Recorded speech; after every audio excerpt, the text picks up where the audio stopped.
Our body is made out of 65 to 70% of water.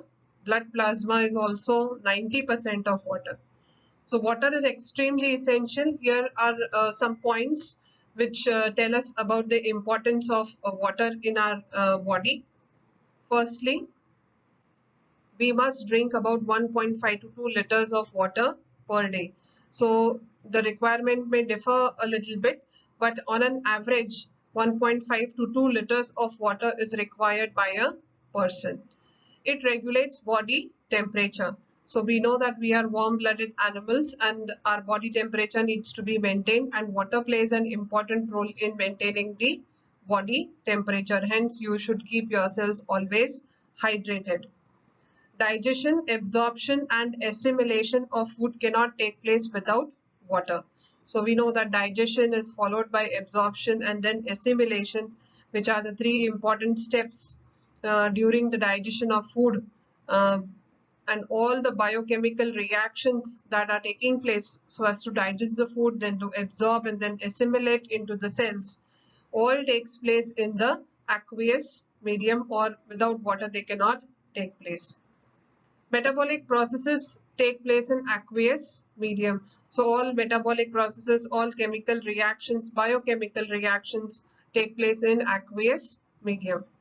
Water is important for excretion. Even excretion in the form of urine, which removes all extra salts that are there in the body, ammonia, urea, so that are formed.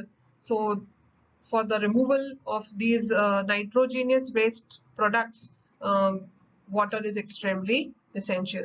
So here are some points which tell us the importance of keeping ourselves always hydrated with water. Let's move on to the next slide. We now begin with another important topic, that is cell division, an essential life process. You must have definitely sometime injured your cells while playing. And when injury occurs, the skin gets bruised, there is some blood that might come out.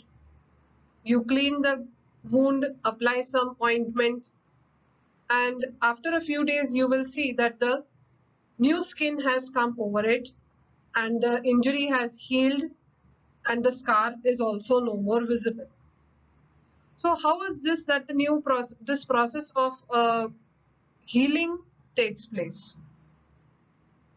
The area where the injury occurs, the cells in that area are damaged, destroyed, they were dead, and so they need to be replaced by the new cells. So how is it that the dead cells are replaced by the new ones? Definitely the cells are constantly undergoing division, or what we call it as cell division, and that they are giving rise to new cells in the body. So this process of cell division is extremely essential. Just to give you a few examples, the white blood cells, which are also called as the leukocytes, have a lifespan anywhere from 5 to 21 days. After that, they die and new cells, new white blood cells are produced in the bone marrow. Similarly, the red blood cells, which are called as erythrocytes, they have a lifespan of 120 days. After that, they too need replacement. Platelets, which play important role in blood clotting, have a lifespan anywhere from 8 to 10 days.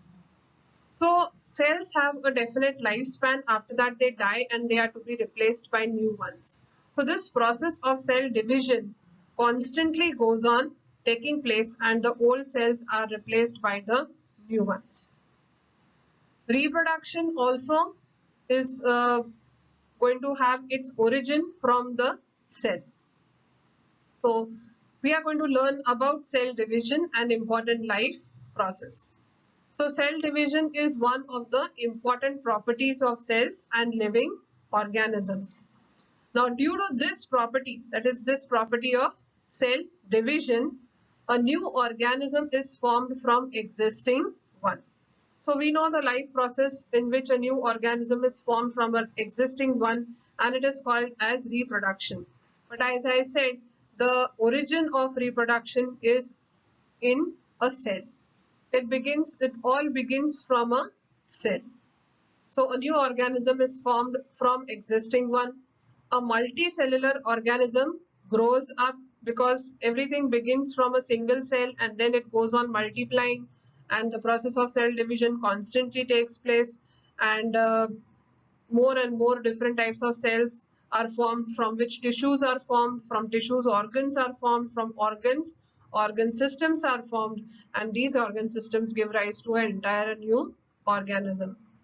Emaciated body can be restored. Emaciated body is dead cells or any injury which has occurred. So the cells that are damaged over there can be restored with new ones. So this is what is the importance of cell division. These are the three importance of or characteristics of cell division. There are two types of cell division, that is mitosis and meiosis. Mitosis occurs in somatic cells and stem cells of the body, whereas meiosis occurs in germ cells. So mitosis occurs in somatic cells and stem cells, whereas meiosis occurs in germ cells. Now what are somatic cells or stem cells or germ cells? We will learn when we are studying mitosis and meiosis. But these are some in general the important points regarding cell division. Let's go on to the next slide. In this slide, we are discussing the three types of cells, that is somatic cells, germ cells and stem cells. Firstly, somatic cells. Somatic cells are one of the cells of the body that compose the tissues, organs and parts of that organism. So in other words, somatic cells are the cells out of which all our body parts or organs are made out of. So all organs in our body are made out of somatic cells.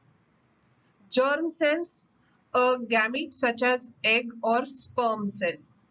So eggs and sperm cells are found in the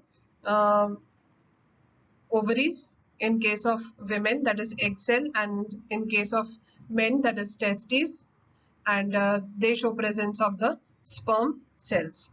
So egg cells or sperm cells, which are called as gametes, they are called as the germ cells. Stem cells, a simple cell in the body that is able to develop into any one of the various kinds of cells such as blood cell, muscle cell, skin cells, etc. So stem cells are very special kind of cells, and using these cells we can generate various different types of cells like muscle cells or blood cells, that is WBCs, RBCs, platelets. Even brain cells can be developed from the stem cells. So we can say that these stem cells are raw materials from which all other cells with specialized functions are generated. So we are going to study more about stem cells when we study biotechnology. So a stem cell is having a unique ability to develop into specialized cell types in the body, and in future they may be used to replace cells and tissues that have been damaged or lost due to disease. So there are sometimes due to some kind of a disease or an accident, a vital organ of the body is damaged and it needs replacement. So using stem cells, a complete organ can be developed and it can be given to the person. So that is the property of the stem cell, to generate various different types of cells from a single cell. So we obtain these stem cells from our bone marrow. They can be even obtained from the umbilical cord. So we are going to study more about this stem cells in biotechnology. Let's go on to the next slide. We will end today's session with this small activity given in your textbook. You're supposed to do the labeling of this diagram here. You all must have recognized it. That is, this is a chromosome. In standard 9, you have studied about chromosomes. and its various parts. So here I have done the labeling for you, but you have to complete this in your textbook. That is P arm, centromere, Q arm, and DNA. So with this we stop here. Tomorrow we will again post a couple of topics and videos so that we can cover a little bit of more portion. That is tomorrow, that is Sunday. And thank you till then.